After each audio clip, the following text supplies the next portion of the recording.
Hello, everybody. So today we've got a great team who lead the economic engine of Greater Cincinnati, Northern Kentucky at CVG. We have CEO Candace McGraw and Seth Cutter, who is the Director of Communications and Governmental Affairs. So great seeing you guys again this morning. Thanks for having us.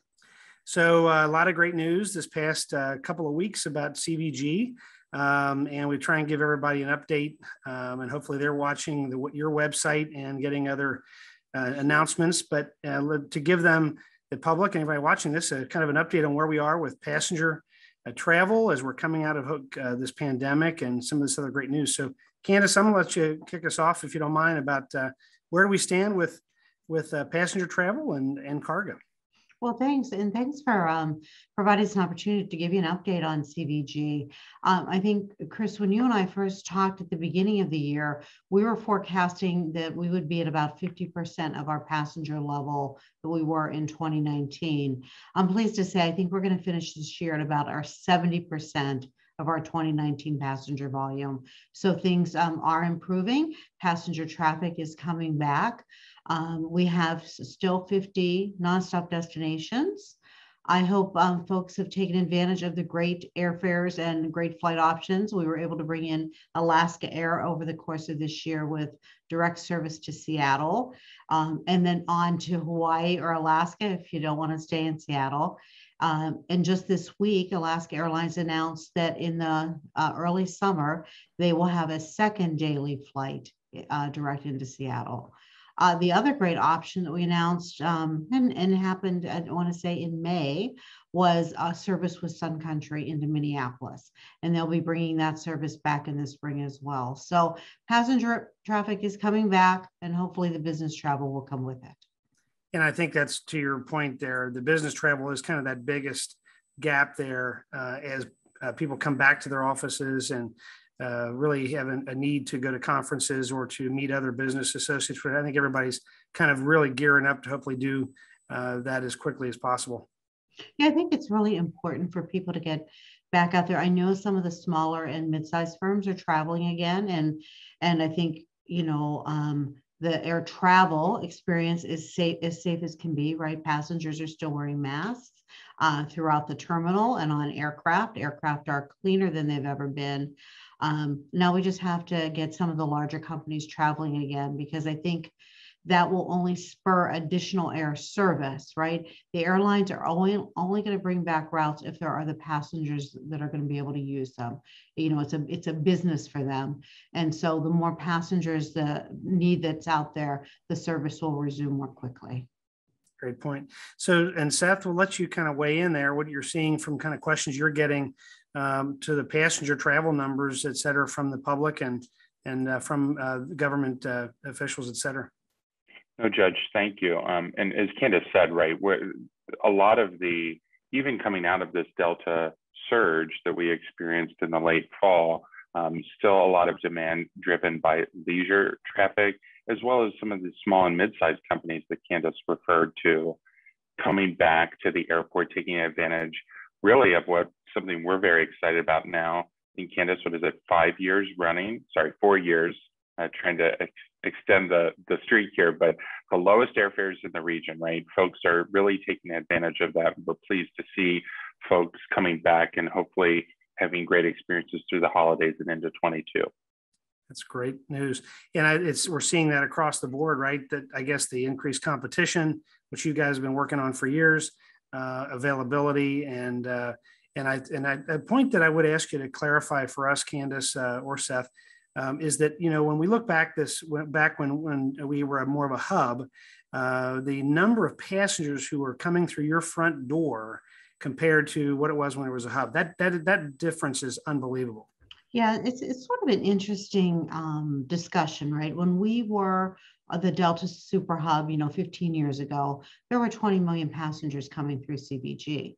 But the bulk of those passengers, 95% of them, never left the terminal building. They were connecting passengers. So they would start their trip in New York, transit through CVG, and maybe end up in Los Angeles. They never left our terminal. They never went to our restaurants, our hotels, etc. Now we in end of 2019, we had 9.1 million passengers.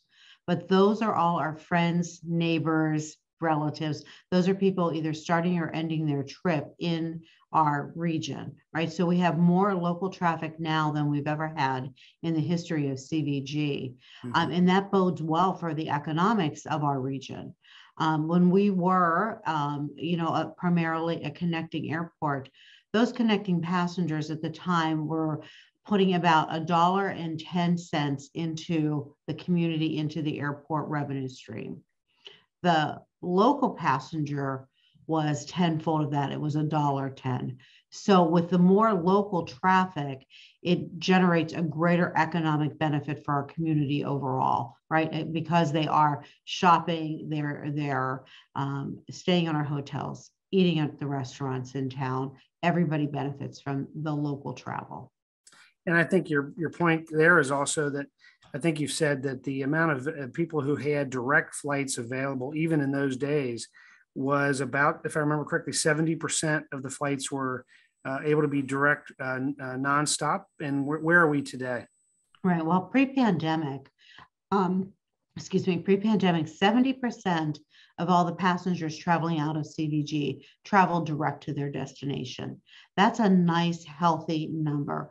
Would we like more direct service? Certainly. And are we working on that direct service?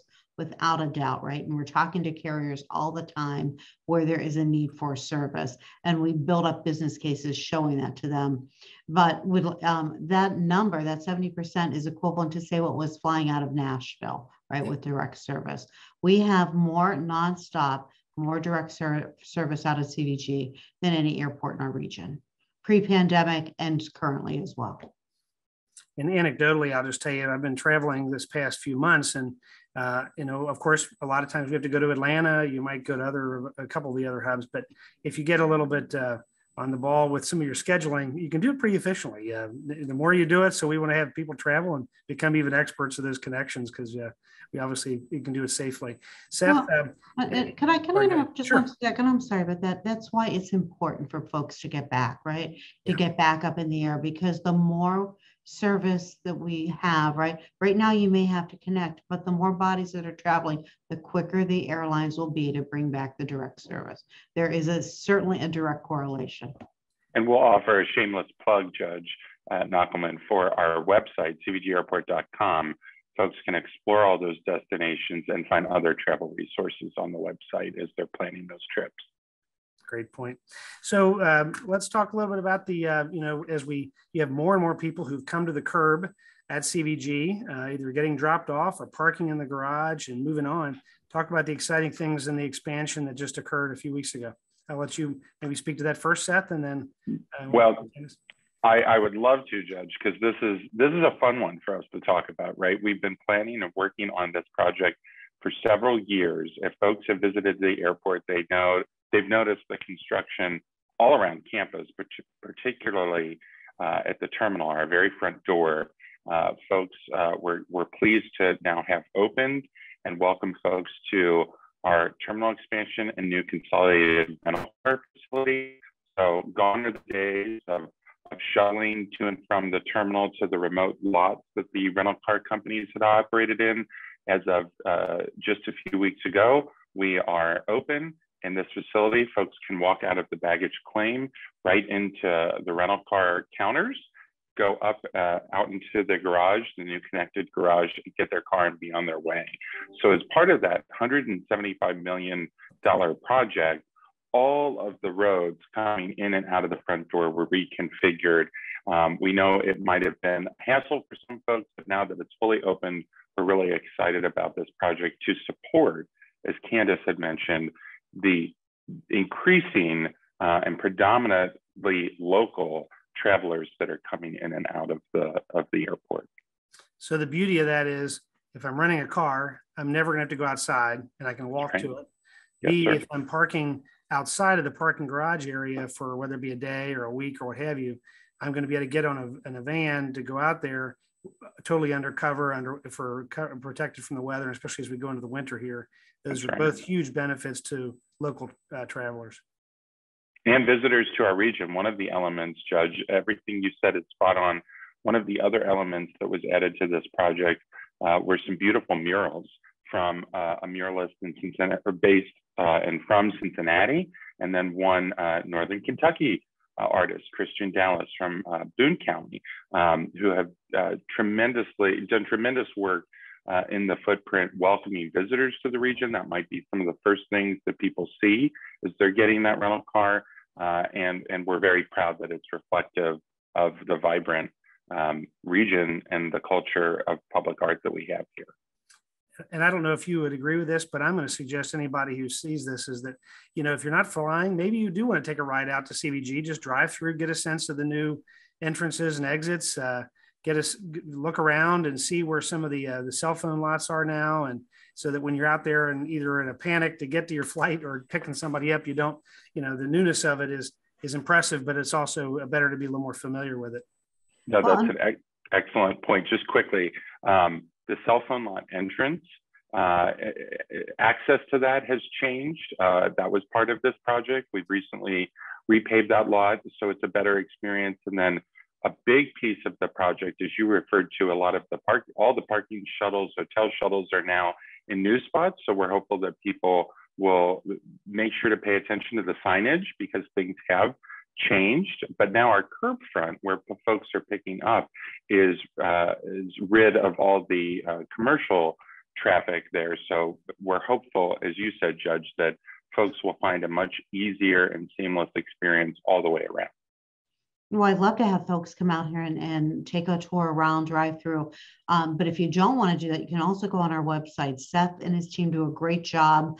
There's lots of video up there, pictures, maps so folks can be familiar with the changes even before coming out to the airport.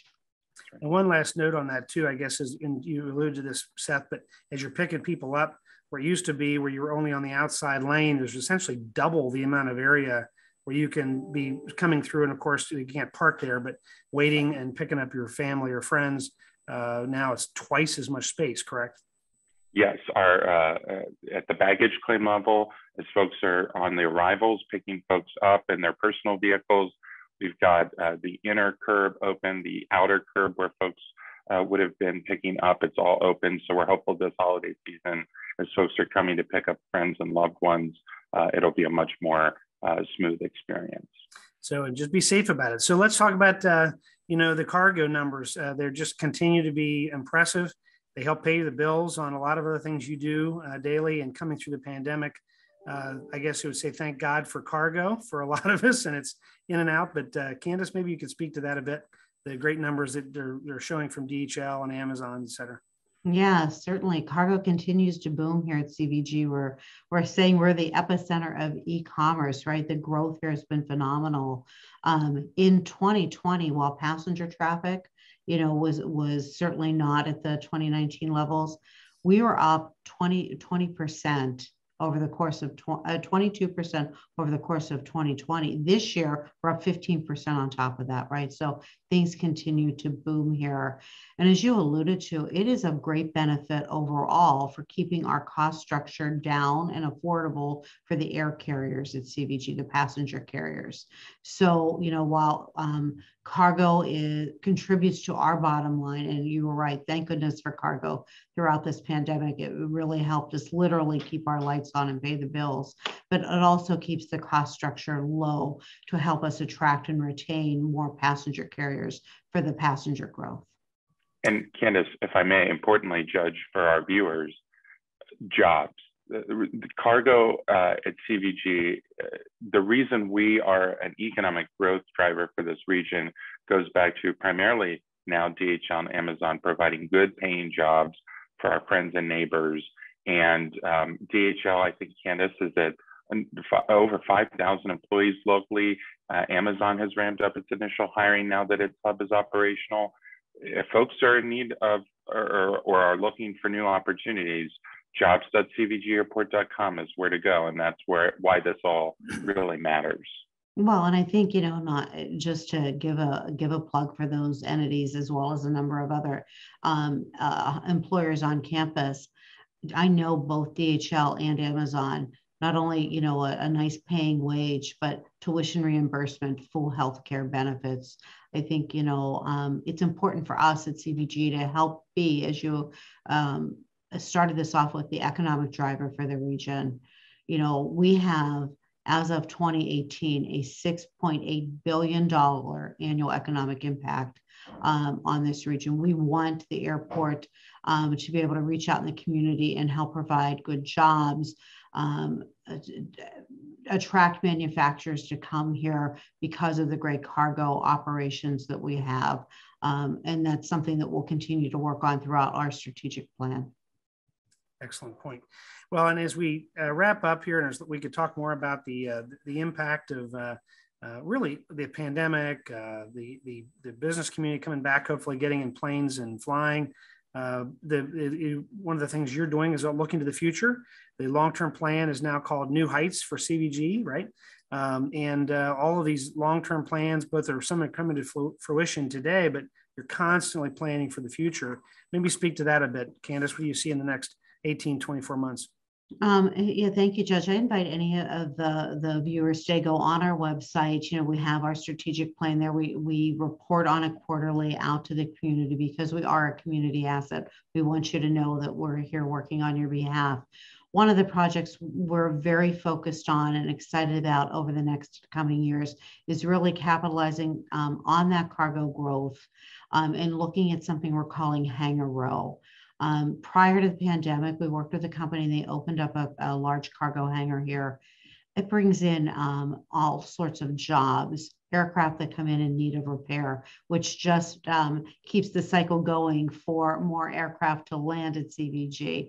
It's sort of chicken and egg. Do you have the facilities here to support the aircraft? If you do, they'll come, and then they load more boxes or people in the morning. And we envision that we can build probably another 4 or 5 of those hangars on the west side of the airfield. And in our vision, we'll have avionics shops there. We'll have hopefully manufacturer sites nearby to make the pieces and parts to support that operation. And so that's where we really want to focus over the coming months and years. And I love seeing the mechanics who are repairing and maintaining the aircraft, and those jobs are $60,000-$70,000 positions, right? Very, very high-end positions that we all want.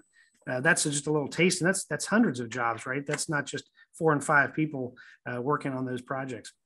No, when we opened the FEAM hangar, when they opened that facility in November of 2019, I think they were already here operating. I think they had to hire another 100 plus mechanics just for that one hangar. So in our mind's eye, right, if we can build a facility or a campus with another 4 or 5 of those hangars, the jobs and the potential growth is enormous. Great stuff. So any final comments, Seth? I'll go to you first, then I'll end on with Candace. No, Judge, just quickly, we want to thank the community. It's been the last 18 months, almost 2 years, has been a really trying time for everyone.